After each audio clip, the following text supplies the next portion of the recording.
Recently अभी Delhi police ने parliament के अंदर जो अटैक हुआ था उसमें जो अक्यूज थे उनके अगेंस्ट में पॉलीग्राफी टेस्ट करने की एप्लीकेशन लगाई है दिल्ली के कोर्ट के अंदर। अब देखते हैं हम ये जो पॉलीग्राफी टेस्ट होता क्या है। पॉलीग्राफी टेस्ट एक तरीके का टेस्ट होता है जिसके अंदर केमिकल्स आपकी बॉडी के अंदर इंजेक्ट करे जाता है, जिसके बेसिस पर आपके बॉडी के रिस्पॉन्सेज होते हैं, जैसे कि ब्लड प्रेशर, स्किन या आपकी हार्ट बीट। इनको चेक करा जाता है और उसको मैप में उतारा जाता है और उस मैप को कोर्ट के अंदर गवाह के रूप में रखा जाता है थ्रू द डॉक्टर्स। दूसरा आपका जो होता है नार्को एनालिसिस टेस्ट होता है, जिसके अंदर आपका जो कॉन्शियस स्टेट है उसको सप्रेस करा जाता है, जिससे कि आप ट्रूथफुल स्टेटमेंट दे सकें। जो इन्वेस्टिगेशन जो ऑफिसर्स हैं जो क्वेश्चंस रखते हैं डॉक्टर के थ्रू उस अक्यूज पर। तीसरा आपका होता है ब्रेन मैपिंग। ब्रेन मैपिंग के अंदर आपके जो ब्रेन के अंदर बायोलॉजिकल स्टिमुलेट्स जो चीज़ें होती हैं उनको रिकॉर्ड करा जाता है एक पेपर के ऊपर, और उसको भी एक एक्सपर्ट ओपिनियन जो डॉक्टर होता है उसके बेसिस पर कोर्ट में पेश किया जाता है। अब ये जो तीनों टेस्ट है इनकी जो कॉन्स्टिट्यूशनैलिटी थी हमारी 2010 के अंदर Selvi versus state of Karnataka में चेक करी गई थी, जिसमें सुप्रीम कोर्ट ने साफ कहा था ये तीनों टेस्ट अक्यूज्ड के परमिशन के बिना इन्वेस्टिगेशन एजेंसी नहीं कर सकती है। तो आज लॉ सेटल्ड है सेल्वी केस के थ्रू कि आपको अगर ये तीनों टेस्ट करवाने हैं तो आपको अक्यूज्ड की परमिशन लेनी पड़ेगी। उसके अलावा NHRC national human right commission की कुछ गाइडलाइंस हैं जो उसने 2000 के अंदर स्टेट एंड यूनियन टेरिटरीज को कर दी, जिसके अंदर बताया अगर आपको ये तीनों टेस्ट कराने हैं तो पहला आपको कंसेंट चाहिए अक्यूज का जिस पे आपको टेस्ट करना है। दूसरा, आप जब ये अक्यूज से परमिशन लेंगे तो वो कोर्ट के थ्रू ही लेंगे। इसका मतलब कोर्ट के अंदर इन्वेस्टिगेशन एजेंसी लाइक पुलिस हो गई, एनआईए हो गई, उनको ये एप्लीकेशन मूव करनी पड़ेगी कोर्ट के अंदर। उसका बेसिस पर कोर्ट अक्यूज को बुलाएगा और उसको बताएगा कि आपके ऊपर ये तीनों टेस्ट कराए जाएंगे और वो टेस्ट आपके अगेंस्ट में भी जा सकते हैं। तो ये सारी इन्फॉर्मेशन कोर्ट देगा अक्यूज को, और उसके उस टाइम जब कोर्ट इन्फॉर्मेशन दे रहा है तो उसका एडवोकेट उस अक्यूज के सामने रहेगा।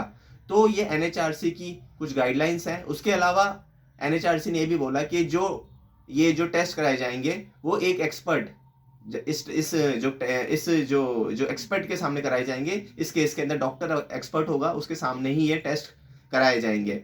अब बात आती है कॉन्स्टिट्यूशनैलिटी की कि ये जो टेस्ट है जो कॉन्स्टिट्यूशन के अगेंस्ट में है या नहीं है। तो सेल्वी के अंदर इसको बोल दिया कि अक्यूज जब तक परमिशन नहीं देता है इस टेस्ट की, ये टेस्ट नहीं कराए जा सकते हैं, क्योंकि ये संविधान के आर्टिकल 20 सब क्लॉज 3 जो बात करता है सेल्फ रिक्रिमिनेशन की, कि कोई भी अक्यूज अपने खिलाफ गवाह नहीं बन सकता है, उसके अगेंस्ट में जाता है। प्लस आर्टिकल 21 जो right to life and liberty की बात करता है ये उसके भी अगेंस्ट में जाता है। तो संविधान के कुछ आर्टिकल्स हैं जो इन टेस्ट को ना कराने की बात करते हैं अगर अक्यूज ने परमिशन नहीं दे रखी है। पर ये टेस्ट कराए जा सकते हैं इन्वेस्टिगेशन एजेंसी के द्वारा अगर आप due process of law follow करते हो। अब ड्यू प्रोसेस क्या है?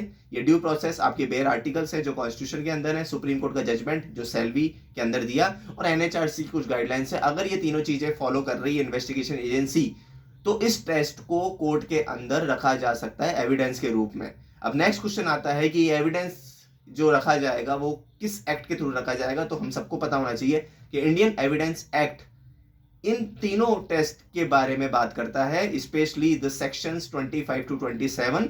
25 सेक्शन जो कहता है कि पुलिस के सामने अगर आपने कोई भी स्टेटमेंट दिया है तो वो कन्फेशन के रूप में नहीं माना जाएगा।